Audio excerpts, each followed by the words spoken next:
I'm a hair mineral analysis expert. I have a background in functional medicine, and I educate people using HTMA testing to maximize health, erase debilitating symptoms, and gain energy. I'm a multi-time kettlebell sport world champion, and I'm constantly searching for high-performance pros from all over the world to bring you this human optimization podcast. My name is Lisa Pitel-Killah. Welcome everybody to a brand new episode of the Human Optimization Podcast. And I'm so excited to have with me here today, Peter Defty. He's the general manager of Vespa Power Products, lead developer of Vespa's Optimized Fat Metabolism or OFM program. Peter Defty is one of the pioneers in fat adaptation for athletic performance, starting out on his own personal journey in 2000, then making it his day job when he joined the Vespa team in 2007. Like any true innovator, Peter was roundly ridiculed and dismissed by the experts, even though athletes were consistently winning and setting records at many of the most prestigious ultra-endurance competitions utilizing the optimized fat metabolism or OFM approach. In 2010, doctors Stephen Finney, MD, PhD, and Jeff Volek, RD, PhD, two of the world's leading researchers in ketogenic diets, took notice and made point to discuss Peter's work in the art and science of low carbohydrate performance, as well as use his pool of OFM athletes in groundbreaking FASTER study. This is one of those rare opportunities to gain insights into the paradigm shift on the horizon of sports physiology, nutrition, and metabolism by one of the few pioneers actually making it happen in the real world. Wow. Well, welcome, Peter. Hey, glad to be here, Lisa. Glad to reconnect. Absolutely. And that is incredible. So The Art and Science of Low Carbohydrate Performance. I have that book. I've read it. I love it. And I am just now making the change to it. So that is super exciting for me. Well, it's a good time you caught up with me now, because it's not just keto. We use keto as a tool, but if you're as we'll talk about earlier, if you're doing this for athletic performance, straight up keto is going to limit your performance for most people. There's a few hyper responders out there, but most people see a drop in their performance. Yeah. So let's start by letting everybody know who you are. Tell us about you. Tell us some background, just with regards to how your entire kind of journey here unfolded. Oh, it's all by accident. It's usually what happens, right? Yeah, I know. If you told me 30 years ago I'd be doing this, I'd thought you were crazy. But it started, I'll do it really quickly. It started with my 40th birthday approaching. And I thought, okay, I'm at the halfway point. I need to think about what the other half's going to look like, right? And so I started running and started cleaning things up, and it led to my first marathon. And I did the training the way with the diet and training methods I'd known, and I was really running really fast and well. But the night before the marathon, I carb loaded. Okay. And I had exactly the results you're supposed to have. About mile 18, I started to notice things. Mm-hmm. I had a sub 3-hour marathon going, and I felt great up until then. And then all of a sudden, it slowly started to degrade from there, whereas, by mile 22, 23, 24, dashboard lights were blinking, and 24, it was like system shutdown, tunnel vision. I kept shuffling along because I knew if I stopped, it was going to be a no start. But I managed to finish in 3:14, get a Boston qualifier, my first marathon. But I was just like, wait a second, this does not work. Because in my training, I didn't do that. I continued my diet, which was always a mixed diet with plenty of protein and fat in it. And so that got me thinking, this doesn't work. This doesn't make sense. And I started thinking about how,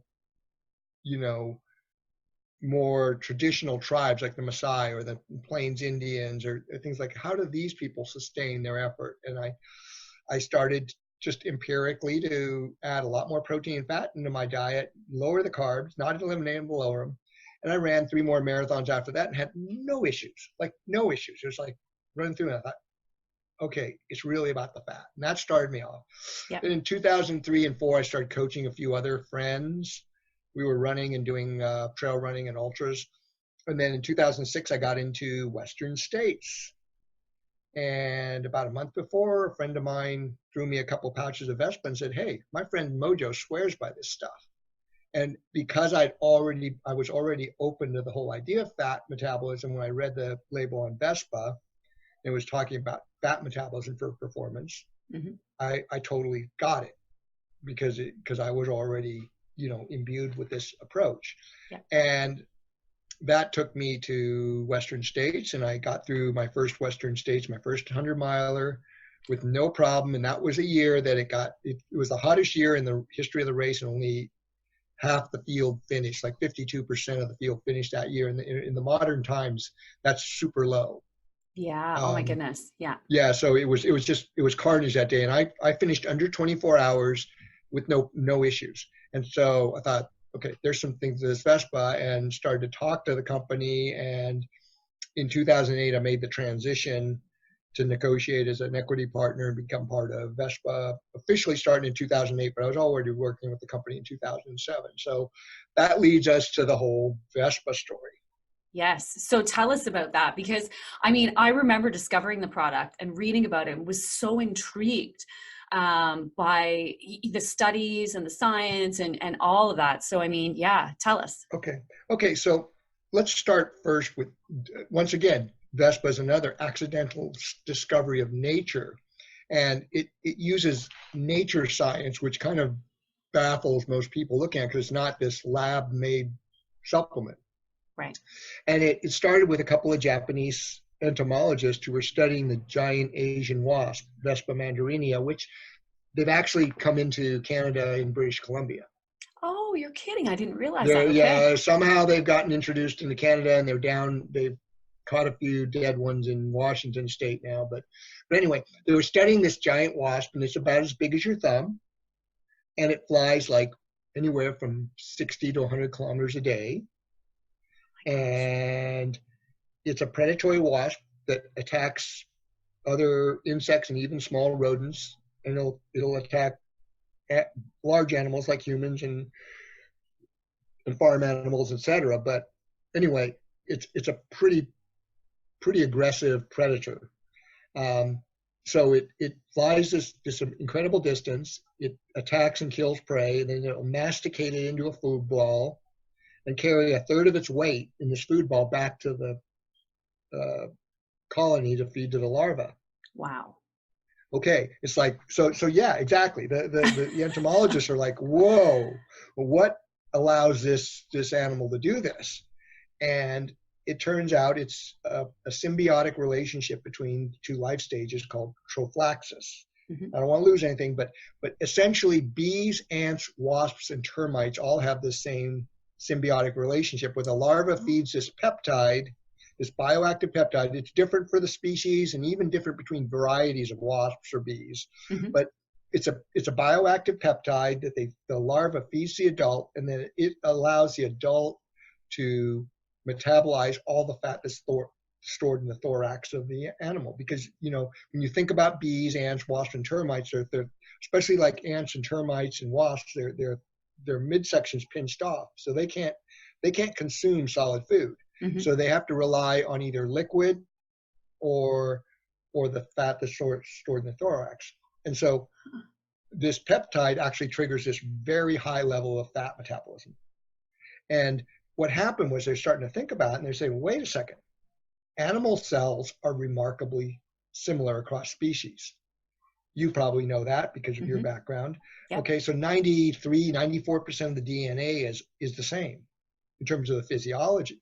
So they hypothesized, if this does this for this wasp, what if this peptide can do this for humans and rats, etc. Yeah. So they ran a few tests on some rats and saw it got efficacy, and then they did some studies on humans. The studies aren't very good. I want to say that right. There's some flaws in them. That's why we don't like push them out there, because mm-hmm.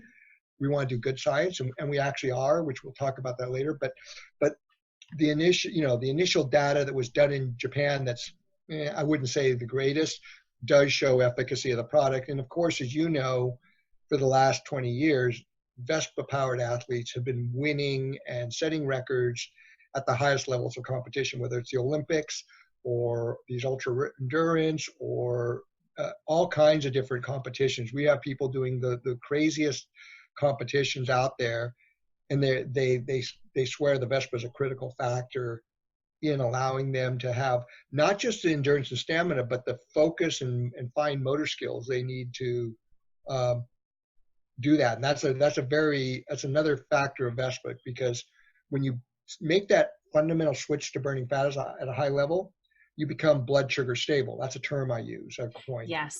Your blood sugar stable, and blood sugar stability is key to mental focus and fine motor skills. And what happens in say a sport where you're doing a lot of physical activity, but it also requires really fine motor skills, you lose your motor skills before you even sense fatigue. Okay. Yeah. And so we've seen that like in Olympic figure skating. Couple of the biggest competitors, 2018 Winter Olympics, the men's figure skating champion was a VESPA athlete. And then 2002, we sponsored Alexei Yagudin, who won the Salt Lake. Remember him? He won Salt Lake on perfect scores, but he also won every competition he entered that year. Wow. And he was using VESPA for his training and his events. And it really, using it for the events, yes, it's good for that, but a men's figure skating competition is 4 minutes long, a long program, right? But what they saw was during his training, that's where he really got the magic, because with figure skating, I don't know, you're from Canada, so skating's in your blood, right? I started figure skating when I was 3 years old. Okay, so right. My whole life. Okay, so figure skating, it's the training, because the coach is watching the athlete, and as soon as they get sloppy, they have to pull them off the ice, right? Because they either do the move wrong or they're going to fall and hurt themselves. That's right. Alexei or Yuzuru, all these champions were just able to practice longer and get their moves down to where, they're just not thinking about it. Yeah, that's incredible. So that's another big aspect, but it applies to hockey players or soccer players or basketball, anything where hand-eye coordination is critical. Absolutely. And, the interesting part is that, when we're talking about, it's the length of that whole endurance factor, right? So, the soccer players, the hockey players, when you're talking about that, because it's not like they have to just go out and do a sprint and it's over. Like they've got to do that multiple times in that hour, or that, those 3 20-minute periods, or whatever the case may be. And that energy goes a long way. Right. That fundamental shift, because like you look at a soccer player, and hockey players, of course, they get breaks, but they're going out sprinting back and forth, and they go and take a break. But even the hockey players, I would venture that hockey and soccer and even basketball players, even though they have those surges and all that, they're spending a lot of their time in that aerobic zone waiting for things to happen. Right. And so any kind of shift in fat metabolism is going to have a subtle but profound effect on that top end, mainly by maintaining that blood sugar stability. Wow, that's incredible. And so I feel like a lot of people don't quite understand keto, right? It's coming about now. A lot of people are talking about it, a lot in the circle. My husband actually just came home the other day and he was like, oh, this guy's on keto. I'm like, well, it's been around for a long time, right? But I think people misinterpret certain things, and there may not be implementing, the low carb living properly. So give us a little bit of background on that, because I think that's a really important factor. Okay, so I'm going to put a radical idea out there for you. This is going to be good. This is going to be good. I'm going to throw a bomb out here. And it's not really a bomb when you think about it, but it's like, oh, okay. I look at things, and I'm one of these guys that just kind of thinks and comes up with these crazy things where everybody thinks I'm crazy. But like when I said, oh, it's really about the fat, not the carbs. Today we're going to talk about, keto and this whole idea. But to start with, let's talk about humans, health, disease, chronic disease, all the stuff you have to deal with. Yeah. And so the radical thing I'm going to posit right now is from me observing this and looking at this moving picture of things going on, I've come to realize that the sedentary state that most humans live in, no matter how healthy, is a disease state. Yes. Because evolutionarily, we're meant to move a lot. Okay, so I see you're shaking your head yes, because you agree with me, right? Yes. And really, I don't work out nearly as much as I should. I'd like to. I feel way better when I train a lot. You probably feel the same way. I Not do. overtrain, Yeah. but you need to get that. You need at least that 8, 10, 12 hours a weekend, at least. And if you had more time, you'd probably feel better on 20, but you need to have the rest time and downtime.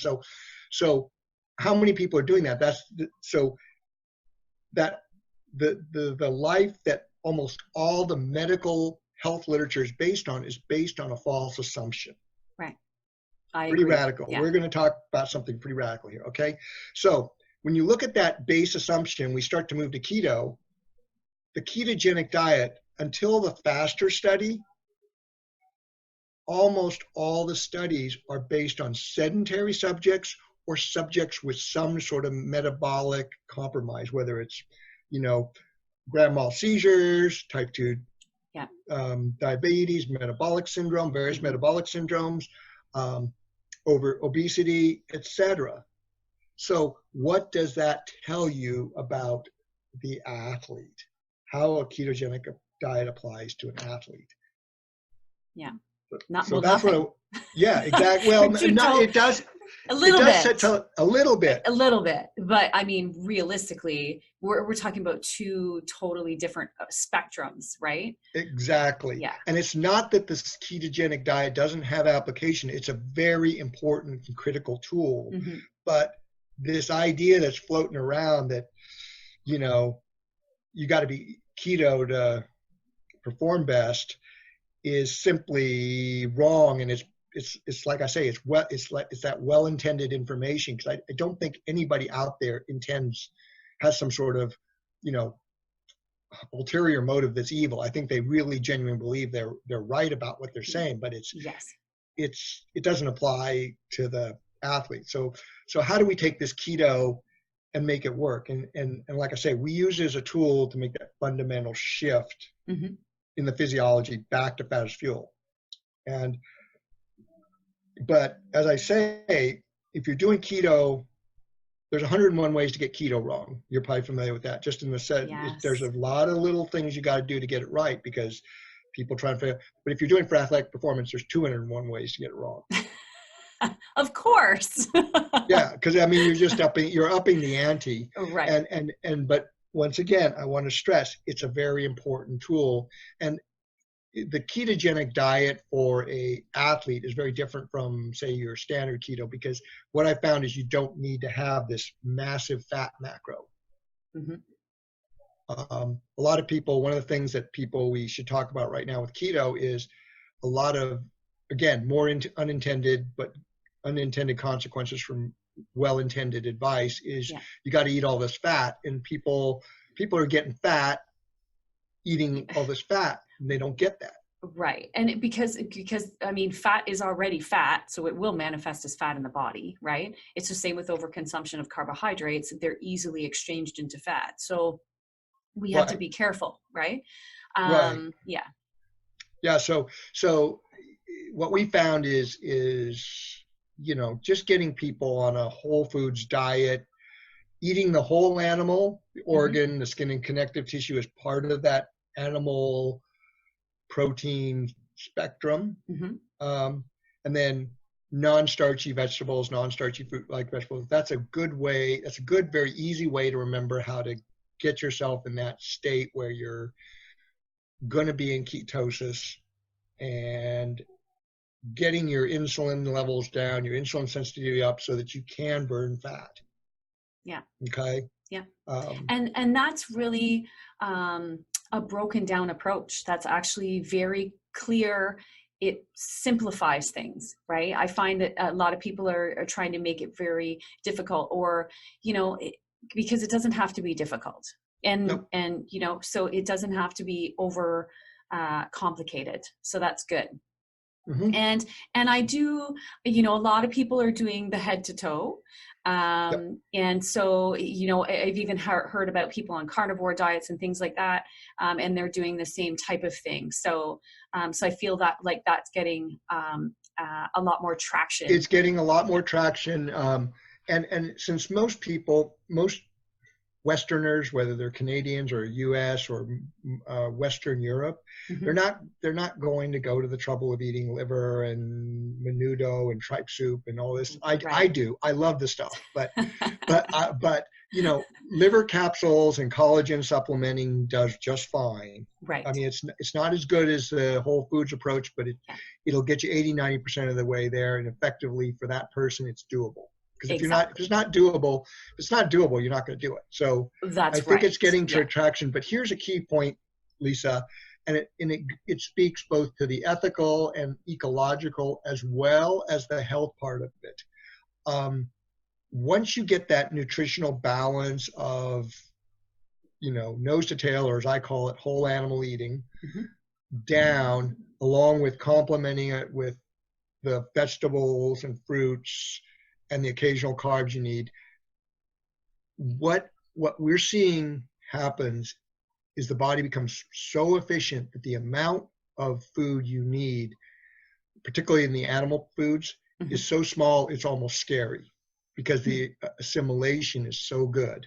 Yeah. It just kind of rewrites the book. I mean, we're just seeing it. I see it constantly with athletes I work with, that once we get them on that program of whole animal eating, they don't need that much. Because like the carnivore movement, I've got some reservations about it. I've always kind of been there, but for political correctness and a lot of other reasons, I don't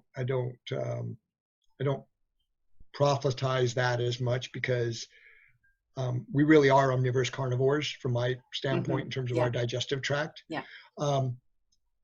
But the thing in the carnivore movement that I see as sort of problematic is everybody's doing this one meal a day, 3 to 5 pounds of meat, muscle meat. Right. It's like, that's a lot of protein, and people are fooling themselves to think it's doing them good, because that's a lot of nitrogen your body has to process. It's going to make some of it into glucose. You know all the deal. So it just, like I said, you get that whole animal eating, you'll find almost all people are going to find they're going to do a lot better on a lot less. And of course, there's a spectrum, because certain people are genetically able to do better. Everybody's individual. Yeah. Right. And I'm a type O Neanderthal, so I do really well on a lot of meat.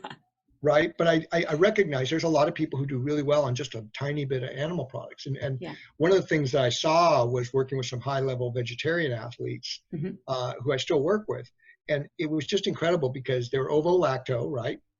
And as soon as we got them on the liver capsules and the gelatin capsules, big difference. It was like, boom. Their performance went through the roof. Their injuries disappeared. Yeah. You've probably seen that too. Yeah, I've definitely seen that with collagen. So I've definitely seen that with collagen and vegetarians, just because you need that for recovery, right? Yeah, you need the building blocks for your joints, ligaments, myofascial sheath, everything. But the liver and eggs are like a nutritional bomb. They're like, that's one of the liver and red meat is like a nutritional bomb. I mean, the liver has all the cofactors to really assimilate well the proteins that are in eggs and muscle meat.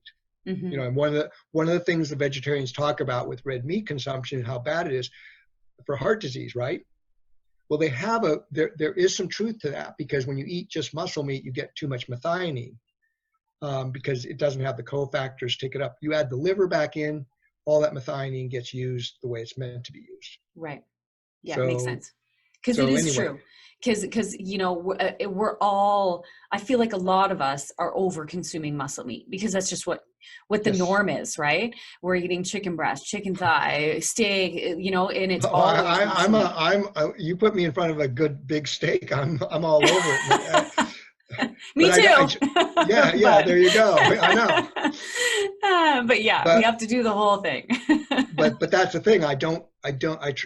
While I still have to have a fair amount of protein every day, I'm finding that I can get away with a lot less more comfortably, and just keeping my digestive tract much less full of food matter. I feel much cleaner, for use of that term there, but I like to use it. I mean, it's just amazing.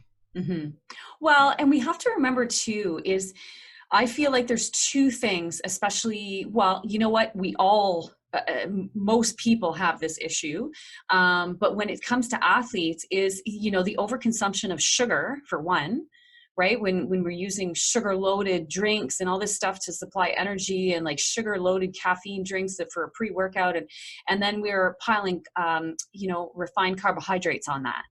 So it's just a recipe for inflammation, first of all, which your body has to now recover from the exercise, but also from what you're putting in your mouth, right? So it's a double whammy. And the digestive cost on resources that you have to have while you're exercising, like I say, it's like when you sit down to a meal, do you try to do a workout? No. So why would you try to take in a meal's worth of calories when you're doing your training or racing? Yeah, it makes total sense. Just that trickle. So no, I'm totally with you. And I feel like people too, when we're on that roller coaster of the sugar and the high carbs and things like that, or even moderate carbs, that's when you can't get your blood sugar under control. Right. That's so you're constantly craving things, and you end up eating more because you're constantly hungry. Your body's burning through whatever fuel you've given it, and and you're constantly on that binge waiting for the next carb to come up or what have you. Right. And to go with that, there's been what I call this cultural mantra that we've been sold and told, this idea, you need calories. And everybody's thinking about their external calories and the easiest way to get it in, which is carbohydrates. Right.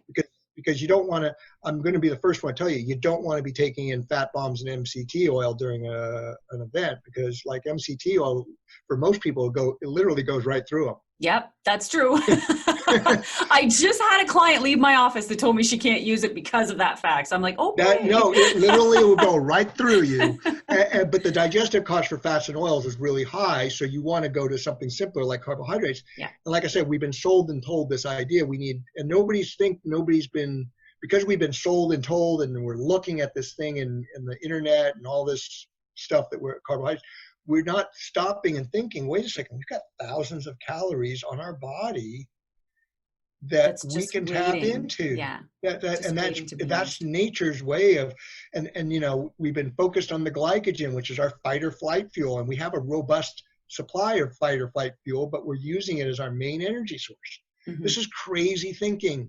And like I said, it's been well intended, but it's not the way it's meant to be. Yeah. And so all I've been trying to do is focus on that fat burning physiology, and diet's one aspect. Like ketogenic diet is a tool, mm-hmm. but we add some carbohydrates because you'll need carbohydrates for that little extra push when you want to push your training or when you want to race. Yeah. But when you're fat adapted, you need a lot less. We see anything from 25 to 30% less all the way up to 80% less. It's almost scary how little, depending on the intensity level you're going and the duration, there's this wide swath of how much less you'll need. But, very common for most people racing at competitive levels, even at things like half marathons, 10Ks, to be taking in 5K or 10K, they might not be taking in anything, or a half marathon, whereas they were taking in a lot before. But like in a marathon or a 50K ultra, you're taking in half or a third of the calories you're doing. And say if you're doing 100, you're doing a half the calories. And like the elite athletes who are running these things at record pace are taking in half or less of what they would normally have done. Wow. When their physiology was predisposed to burning carbohydrates or forced to be addicted to carbohydrates. And that takes a big digestive load off of you. It allows mm-hmm. you to tap into the fat. But you do need a little bit of that carb to kind of mm-hmm. allow you to push, because a ketogenic, if you're straight keto, your keto, I look at keto as it's a fat burning state, but it's also a conservation state. Right. And so your body's predisposed. So you want to do that, because we see a lot of athletes, particularly women, but not entirely, who get some adrenal stress when they try to do low carb and exercise. Yeah. I don't want to call it adrenal fatigue, because that term is out there and tossed around a lot, and full-blown medical adrenal fatigue is like you're going to die. Yes, exactly. Yeah. And most people aren't about to die, but they do need to address But they feel bad. Yeah. Oh, yeah. I mean, I'm not trying to make it any less, but no. Let's not, unfortunately, people are putting out terms that they shouldn't put out. Right. So some of the other things I want to talk about really quickly, though, is it's not just diet. I mean, one of the things we see, particularly up there in Canada, right, is vitamin D levels. Yes. Almost everybody, even in the summer, most people do not, if they're fat adapted, if they're trying to be fat adapted, getting their vitamin D levels up to a good level is critical. Now, with the standard reference range in the US is 30 to 100 micrograms per deciliter. I can't remember what it is, but it's 30 to 100. Now, my Peter crazy guy parameter is 50 to 150 for a fat adapted athlete. Anything below 50 is deficient for an athlete. I've seen it time and time again where people fall in that 30 to 50 range, and as soon as we get them up to 50, ideally above 70, they just do so much better. And so interesting fact, because I do talk a lot about vitamin D, and we, you know, in the functional medicine kind of mineral balance world, a lot of that vitamin D deficiency or that low serum level can come back to magnesium. So absolutely. In fact, so making sure that our magnesium stores. My protocol, when we do a magnesium dosing, we mega dose to get people up when they're deficient, and then we put them on maintenance. But we add liver capsules for the vitamin A and vitamin K2, and magnesium for the magnesium, because those are the three key cofactors for vitamin D, proper vitamin D metabolism. The other one is being fat adapted. If you're like a carb burner and have to eat like right now every 2 or 3 hours, you can't mega dose somebody, or at least I wouldn't do it. But that's one of the things that's vitamin D is very key. And then the other thing, the more you get fat adapted, and especially if you're using Vespa, is hydration becomes more critical. Yes. And it's not just taking in water, it's taking in a lot of electrolytes, mainly sodium, salt. You know, having magnesium, some potassium, et cetera, is important, some of the selenium, some of the other trace minerals, but it's really about sodium and maintaining the sodium levels so you can not only help drive the Krebs cycle, but also thermoregulate, because when you do tap into fat at a high rate, you're producing a lot of energy, and the sweat rate, people notice their sweat rate goes way up. Goes way up, yeah. Well, because really they're creating more energy, that creates heat, and that creates sweat, right? So all totally makes sense. And especially if they're at that high level, definitely need to be supporting those electrolytes. That's key. Because without sodium, the adrenals aren't going to function properly. That's exactly right. So this time of year, it's not such a concern. So don't go out and try to hydrate, because a lot of people end up overhydrating. But it's kind of problematic for a fat adapted athlete, because when you're fat adapted and you're training and then doing work like we're doing now, recording podcasts, doing desk work, you want to be on top of your game there too. So you want to maintain blood volume and blood pressure. And then all of a sudden, if you don't maintain that blood pressure by drinking fluids and keeping your fluid levels up, then you start to get, that keto flu type symptoms where you just feel low. Or if you're doing it right, the other problem for an athlete is you got to go to the bathroom every 20 or 30 minutes. That's true. It's kind of it's not perfect, and that's the downside. But you either, when you're working out, you're sweating like nobody's business, but then when you're sedentary, it's like, if you want to keep your energy levels up and all that, you got to be bolusing with the water and the salt or the broth, and then you go into the bathroom every 20 or 30 minutes. Yeah, I know. It's true. And so you mentioned broth there, and that's one of my faves. And one of my other podcast guests, he's an Olympic weightlifter, national champion in Canada. And he always says, I'm always find it really interesting when you have to cut fat to compete, or sorry, not cut fat, cut weight to compete. Yep. And it's water weight. Right, water weight. So when they only have about an hour between, doing their weigh-in and their actual competition. And so I asked him one time, I said, what's your favorite pre-workout, like pre-comp meal, when you only have an hour and you've got to do something, because chances are you've been fasting to do your weigh-in.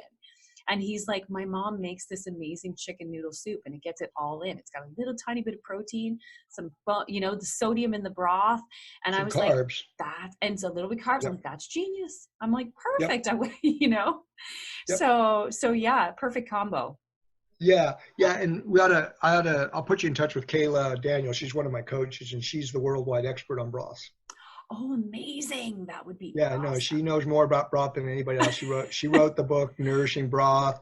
Nice. She's done all kinds of stuff on that. So, that sounds fantastic. I'm a big believer in broth. I just don't like to have the hyperbole and all the fluff that goes around broth right now. Yes, yeah. When you look at it from the historical context, it's just one of those traditional foods that's always been there. Yep. Now everybody's like, oh gosh. It's a new thing, right? It's a new thing, yeah. It's a new thing. We're like, no, that's been around for a long time. Yep. So tell us. So I want to touch on how does somebody go from being a moderate to high carb athlete and make that transition, right? What's the best way to do that, and kind of how does Vespa help them do that? Okay, so the first thing I want people to do is to educate themselves and get their head wrapped around it, because you have to realize you're an addict. Yes. I mean, you're physiologically addicted. It's not your fault. There's no judgment or, shame around this. It's just that physiologically you're addicted. And until so it really amounts to substance withdrawal until you understand that when you're going through that process and your body's saying, I need my carbs, these people are wrong, you recognize that it's just substance withdrawal. Right. More than anything else, because without that education level and level of commitment to it, you're going to fail, because there's, we know that like alcohol or drugs, whether prescription or illegal drugs, are bad for you, but we've got this cultural, thinking that carbs aren't bad for you. In fact, until recently, carbs are thought of as what you need. Right. And so you've got to recognize that too many carbs in your diet for a number of factors is an addiction. And so do that. And then I would pick times when you're in an off season, and another ideal time is if you're an endurance athlete, like after a marathon or even an Olympic distance or longer triathlon or a century bike ride. That's right after that is a good time to do that. Now, when you do that, you want to back off in the exercise, either none or limited to what you're able to do. Because some people, if they're really addicted, just picking up the remote while they're laying on the couch is an effort, because for the first couple of days, and it's usually 3 to 5 days of really bad symptoms where you're super lethargic. Warn your spouse, your coworkers, take a long give them weekend. A heads up. Yeah. I mean, it can be ugly. Yeah. And then do that, and you want to go off the carbs, and the way to do that is don't restrict your diet in terms of amount. Make sure you're having plenty of protein-rich foods like whole eggs, fatty, chicken with the skin on it, or fatty cuts of meat, and then non-starchy vegetables, non-starchy fruit like vegetables. And for both the protein and the vegetable carbohydrate, the non-starchy stuff, you add as much fat as you need to cook it, or salad dressing or condiment. That's how we do it with OFM. You don't need to add additional fat unless you're doing a lot of training where you would need that. Okay, just enough fat to cook it, make it taste good, or make a sauce. You don't need to go overboard. And then, so don't restrict yourself that way. Back off on the exercise, and kind of ride it out. And then just know that after you get through that first phase, you're not going to be climbing the walls, but it's not going to be great. And that's going to be another 6 to 8 weeks of what we call the adaptation phase, where your body's upregulating the hormones and enzymes to be able to access fat at a good rate. Now, there is light at the end of the tunnel here, and it's a good light, okay? Because as you can begin to exercise on a fat-based physiology and grow your aerobic capacity on a fat-based physiology, what we've seen to happen every time for people who are building that aerobic base. I'm not talking about the people who are just going to the gym and doing strength work or HIIT work. When you build your aerobic capacity, what we see happen is the window, after you get through that adaptation phase and we start to bring in carbs for some of your workouts and then maybe a little bit before, what we see happen is that window of carbohydrate tolerance for most people out there, unless you're really compromised, that window of carbohydrate tolerance opens way back up, which means you're not going to go, we don't want you to go back to eating carbs all the time, but the ability to have a bunch of carbs like before a race or for a social reason isn't going to throw you off. Right. It's, you know, it's easier for men than women, but even with women, they're finding that as long as you're somewhat disciplined and the next day, say you go and bludgeon yourself with carbs and next day you go out and do a long, easy workout, you're going to stay in that range. You won't be in ketosis necessarily. You might be, but you will find that you'll be able to have those carbs on occasion without any issue. I mean, I'm testing those limits, and trust me, they're pretty big how much you can get away with. Yeah. Once you get yourself fat adapted. So, you know, of course, there's tolerance. Like Lisa and I would probably recommend you against eating wheat products, but people who tolerate wheat fine. Occasionally having bread or pasta isn't the end of the world. Yeah, absolutely. I agree. I mean, I'm not recommending for it, but if you like it, well, and that's the thing, you know, a small amount of something that you really enjoy once in a while. If you don't have a specific goal, or maybe you've done your 8 weeks and you've met your goal and you just want to add in a little just for something that you miss, then there's really nothing wrong with that. No, our bodies are pretty robust, and if your biome's not compromised, your stomach and gut's pretty well, it'll deal with it. Is it ideal? No, but it's not the end of the world. And and the reason I say that isn't because I'm advocating we bring back the grains and the wheat and all this. What I'm saying is balancing it in the terms of the real world doability. The stress of you stressing about having it perfect and what you're eating and what you're putting in your mouth. Yeah, that's not healthy. Physiological impacts of that are way worse than getting it right 80% of the time and just being relaxed about it. And for social occasions, not worrying about it. Yeah. We really are that robust. It's just this chronic use of things we've been led to believe are healthy. That causes, you know, that gets people scared. And this whole food fear is something I want people to really know, to get off of this thing, you know, like, yeah, we want to be good with our diets, but we don't need to be perfect. And, you know, well, we're not going to be perfect. Right. You know? Yeah. Right. And it's like, just like this idea that some people are floating out that you're going to die because you're eating conventional vegetables, produce with pesticides, or meat, fresh meat that's got all these hormones and antibiotics. There's some truth to that in terms of, but the science, they're doing these things, but the science definitely says you're not going to die from it. And the downstream impacts from that animal having it is far less. And like there's even some miscommunication there, because they don't feed broiler chickens antibiotics, and they did away with a lot of these things, but there's a lot of misinformation propagated. Can we do it better? Absolutely. Would I like people to have, like, you know, grass-fed beef that's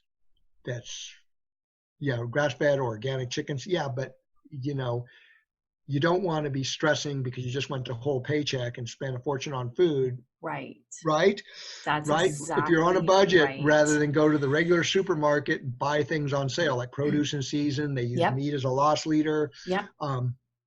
Regular eggs, no, they're not as good as these chickens that have been free ranging and eating maggots and other insects and things like that. But store-bought eggs, regular store-bought eggs, are a nutritional bomb. Yeah. For what you pay for. Exactly. Yeah. And I agree with that 100%. Couldn't agree more. Yeah. Very, very important. And, you know, and stress manifests in many different ways, whether it's the food you're consuming, whether it's the physiology, how you're thinking about things. But when you put yourself into financial stress to try and make yourself feel better or perform better, that's really not a good combo. Right. Yeah.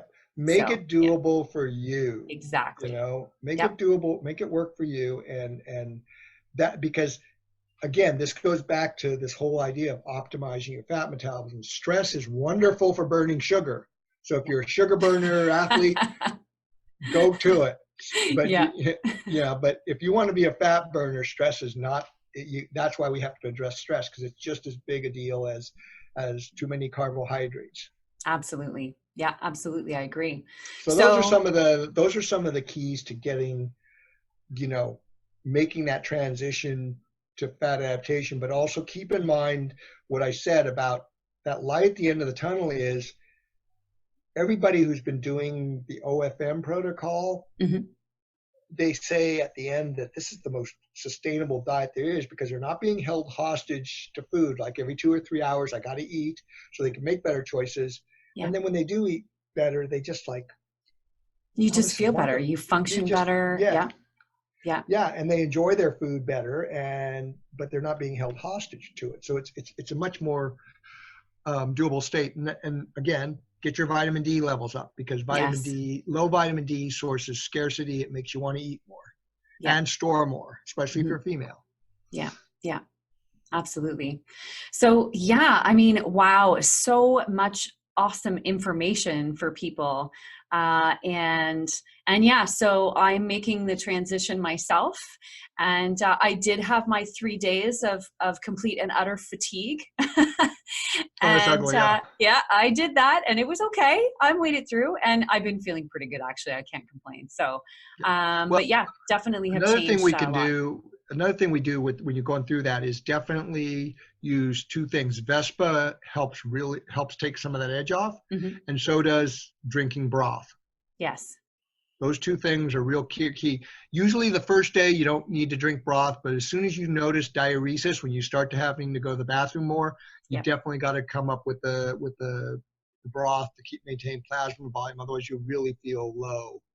And consistent with that, the other key thing with it is you want to get off the snacking.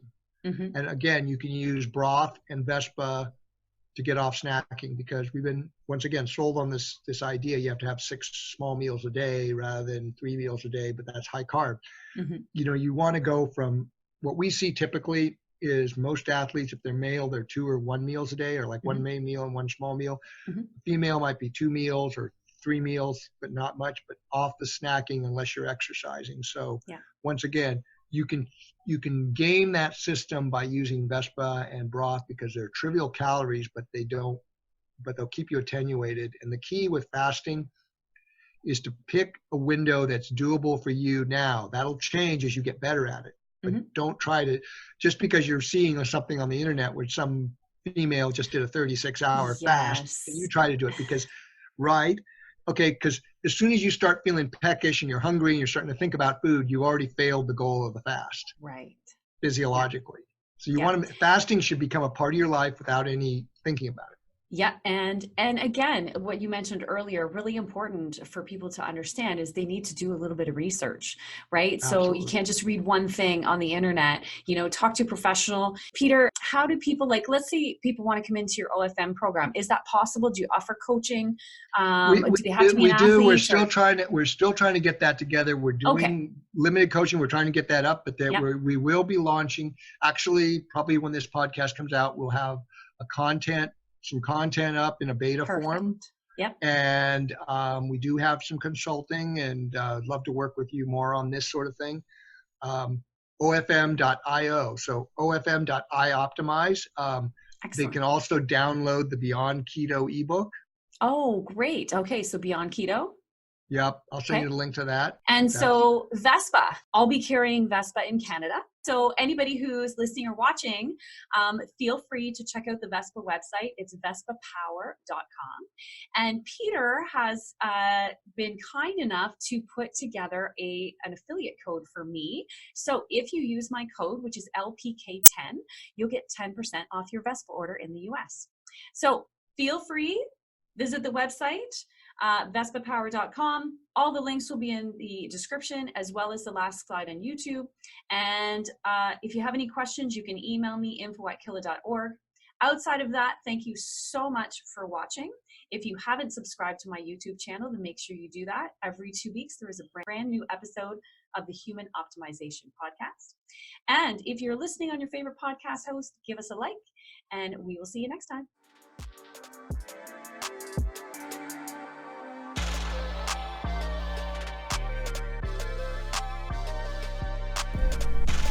Thanks for listening to today's show. Head on over to Killah, KILLAH.org to gain access to some amazing resources that will help you gain energy, rid yourself of debilitating symptoms, and be the best version of you.